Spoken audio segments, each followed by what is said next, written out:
Hi Libra, this is Tisch Aitken, and this is your monthly report for the month of May 2022. It's a very busy month. We are in eclipse season, which means it's a lot happening in a very short period of time. Lots of revelations and lots of change and major beginnings and major endings and major turning points. So a lot of excitement and a lot gets uncovered. And at the end of April, Pluto, which is the planet of death and regeneration, stationed retrograde at 28 degrees and 36 minutes of the cardinal earth sign of Capricorn.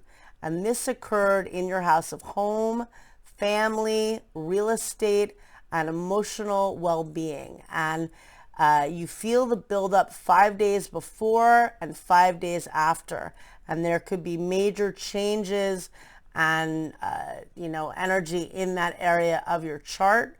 Maybe you're thinking of moving, maybe you're thinking of selling or buying. Maybe there's an issue with a family member that's going on. And then on the following day, on April 30th, there was a partial solar eclipse that occurred at 10 degrees and 28 minutes of the fixed earth sign of Taurus. And this set off for Uranus, the planet of surprise and the unexpected, has been transiting the last year and a half. And for you, this eclipse occurred in your house of money and debt and taxes, as well as loss and pain and healing and transformation. And eclipses bring things to light. They make us see things in a way that we never have before, and they can sometimes uncover hidden information, particularly in this sector of your chart. And this is really about, facing the pain in order to heal. Not all easy, but it might have, maybe it liberated you in some way, because Uranus can be very liberating and suddenly you walk away and it's not blocking you as much. But it's been a very painful time, and this eclipse is stirring it up for you in order to heal. And there are also 5 points transiting in the mutable water sign of Pisces in your house of work and habits and daily routine. Juno, which is an asteroid of partnering, Mars, the planet of action and passion, Neptune, the planet of dreams and spirituality, Jupiter, the planet of expansion and good fortune, and Venus, which is the ruler of your sign, is at the final degree of Pisces as we begin the month, and they're all transiting in your house of routines and daily habits. So implementing more spiritual practice in your habits, whether it's meditating daily or taking nature walks, or maybe you're doing Reiki or getting massage or other ways of doing healing that, different modalities as well. So a lot happening. We're in eclipse season. We're rocking and rolling. And on May 2nd, Venus, which rules your sign, enters the Cardinal Fire sign of Aries at 12:10 p.m. Eastern Daylight Time, and it will transit there until May 28th in your house of relationships and partnerships. And if you're single, it's excellent for meeting people and partnering in many different ways, meeting new friends, definitely new romantic opportunities. And it's also really good for partnering professionally and building connections. On May 3rd, Jupiter, which is the luckiest planet, forms a facilitating aspect to Pluto, the planet of transformation. And that occurs at 6:33 p.m. Eastern Daylight Time. Good for expanding your work and also dealing with family and feeling empowered in doing so. On May 4th, Mars, the planet of action and willpower, forms a very positive aspect to Uranus, the planet of innovation and brilliance. and that occurs at 11:46 a.m. Eastern Daylight Time. And that is good for brainstorming and getting things done at work. Maybe you're working on a project and you come up with great ideas and could bring unexpected financial opportunities. On May 5th, there's much more of an unpredictability to the day. The sun meets up with Uranus at 3:22 a.m. Eastern Daylight Time, and that could bring unexpected emotional situations. Maybe there are triggers, maybe there's some twists and turns in financial partnerships, maybe there are out of the blue opportunities that way. But Uranus is the unexpected, so whatever you think it is, it'll be something else. And just knowing that, being more flexible that day as well in your planning. On May 6th, Mercury, the planet of communication, forms a helpful aspect to Venus at 2:01 a.m. Eastern Daylight Time. That's good for romantic opportunities and good for feeling positive, and it's just a really nice creative energy. And then on May the 7th, the sun forms a very helpful aspect to Mars, and that's a passionate energy, that's a very invigorating energy and feeling very enthusiastic, and that occurs at 5:49 a.m.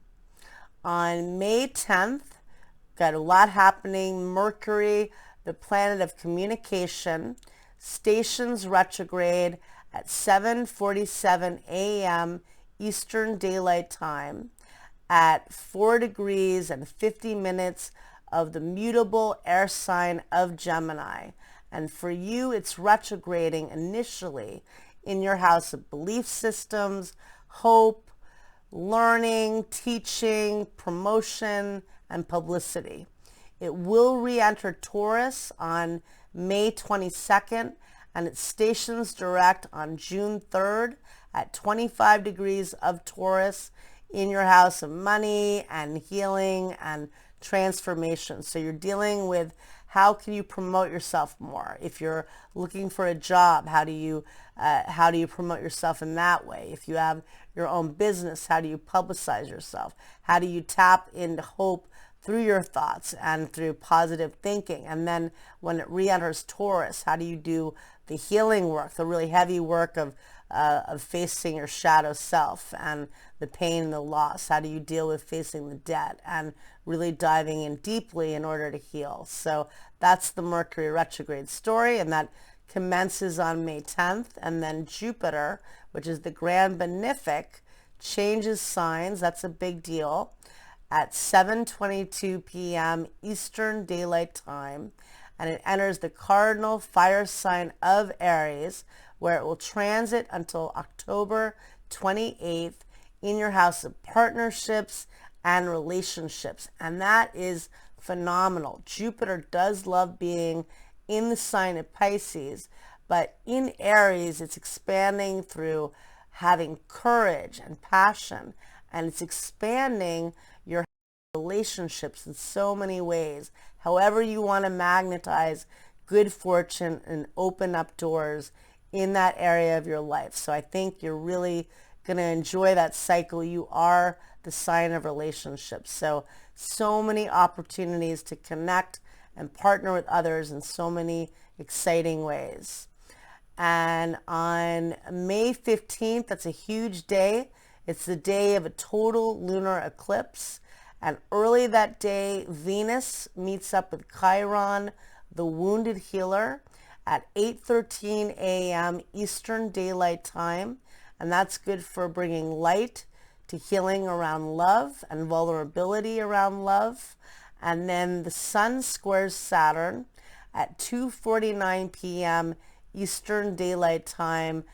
That could bring some blocks or challenges with finding that you can heal yourself. Maybe you're feeling that there are obstacles that are just so cumbersome. And, it is an intense lunar eclipse, and I'll get to that in a minute. But right after that, the sun forms a very positive aspect to Neptune, the planet of dreams and empathy. And that occurs at 3:15 p.m. Eastern Daylight Time. And that can bring creative solutions and a lot of sympathy in the process too, because the total lunar eclipse will be at 25 degrees and 18 minutes of the fixed water sign of Scorpio. Very intense placement of the moon. A total lunar eclipse means that the sun, moon, and the earth are perfectly aligned, and the nodes of the moon have to be within 9 degrees. In this case, it's within, I believe, 3 degrees. It's very close. And the earth comes between the sun and the moon and completely blocks off the moon to bring things to light so you can process things emotionally, and release things that are no longer serving you, particularly in the sign of elimination and transformation. And the south node of karma is transiting in Scorpio, so urging you to release toxic situations or habits in your life, or feelings in this case around your values, your money, your finances, and your creativity. So eliminating that, with this eclipse, but it will be intense. And then on May 18th, Mars meets up with Neptune at 2:33 p.m. Eastern Daylight Time in your house of work and health. And you may need extra rest that day, and maybe you're doing some more meditating or chanting, but getting rest. And then on May 19th, the sun makes a very good aspect to Pluto, the planet of empowerment, and that occurs at 8:11 a.m. Eastern Daylight Time. Good for feeling like you can heal the wounds and find security again. And then Mercury, the planet of communication, forms a very good aspect to Jupiter, the planet of optimism, and that occurs at 6:33 p.m. Eastern Daylight Time, tapping into positive thinking.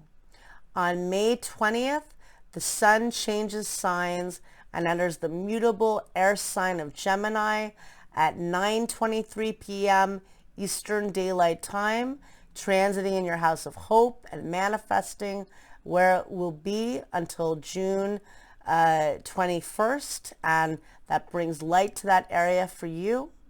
And then on May 22nd, Mars and Pluto work in harmony, and they align at 6:15 p.m. Eastern Daylight Time, and that is good for feeling the courage to face your wounds, but it's also excellent for actualizing your ability to get anything done. You can really be unstoppable with that energy. On May 23rd, the sun forms a helpful aspect to Jupiter at 3:54 p.m. Eastern Daylight Time.